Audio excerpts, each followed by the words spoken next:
কনক সরোয়ার, আমি দুই তিনটা নাম বললাম আর কি, আরও এরকম অনেক নাম কিন্তু আছে। এরা কিন্তু এখন এদের অনেককে হয়তো আমিও ব্যক্তিগতভাবে অতটা পছন্দ করি না। হাসিনাকে সরাতে হবে, এই ইস্যুতে তারা সক্রিয় ছিল কিনা। যে লোক ইউনূস সরকার আসার পর তার প্রশংসা করলো, তারা এখন কেন করে না? গোলাম মর্তুজাকে ওখানে পাঠানো হয়েছে, সে খুব হ্যাপি। আমি হ্যাপি না। আমি গোলাম মর্তুজার মতো একজন সরব সাংবাদিককে বাংলাদেশ থেকে হারাবো।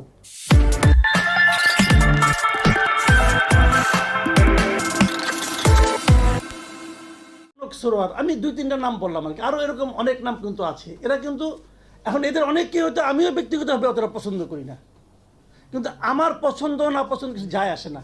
এরা মানুষকে ঐক্যবদ্ধ করতে পেরেছে কিনা, দ্যাট ইজ দ্য পয়েন্ট।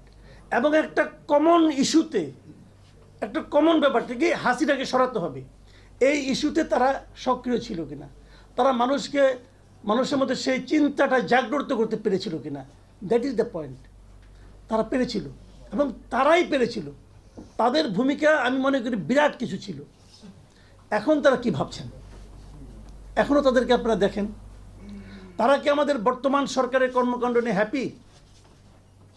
একবার ভাবেন, যে লোক হাসিনা সরকারকে সরানোর জন্য পাগল হয়ে গেল, যে লোক ইউনূস সরকার আসার পর তার প্রশংসা করলো, তারা এখন কেন করে না?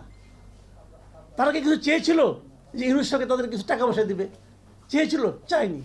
তো তারা কেন? তারা কি বিভ্রান্ত? এটা ভাবেন, তারা কি বিভ্রান্ত? অথবা তারা যেগুলি বলে সেগুলি মিলিয়ে নেন।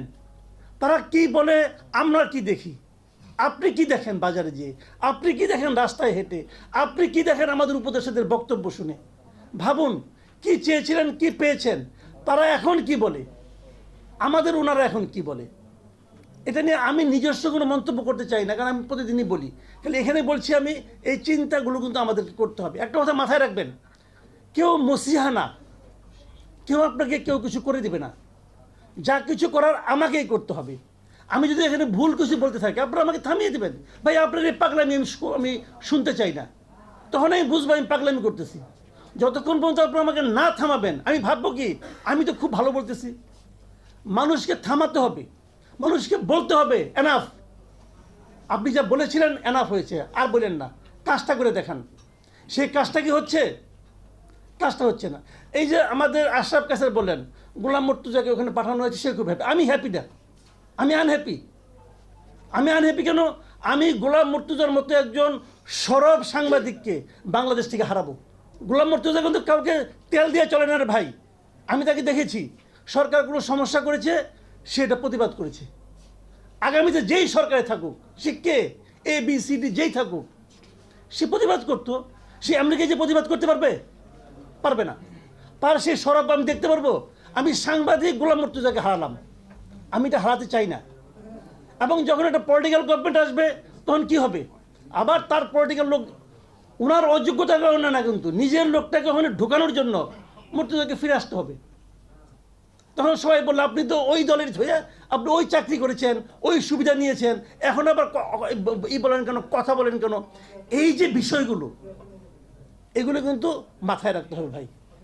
কথা একটাই, পৃথিবীর অন্য সকল প্রাণীর সঙ্গে মানুষের পার্থক্য হলো মানুষ কথা বলতে পারে। আল্লাহ আমাকে কথা বলার জন্য একটা যোগ্যতা দিয়েছে, এটাই বলতে চাই, এটাই বলতে হবে। আপনাকেও বলতে হবে, আমাকেও বলতে হবে, সবাইকে বলতে হবে। যখন সবাই কথা বলবেন, তখন দেখবেন একটা ফল আসতেছে। আর যদি সবাই শ্রোতা হয়ে যান, সারা জীবন খালি শুনেই যাবেন, বক্তা নিজের স্বাধীন মতো যা ইচ্ছা তা বলবে, কিছুই দিবে না, বলবে সব দিয়েছি।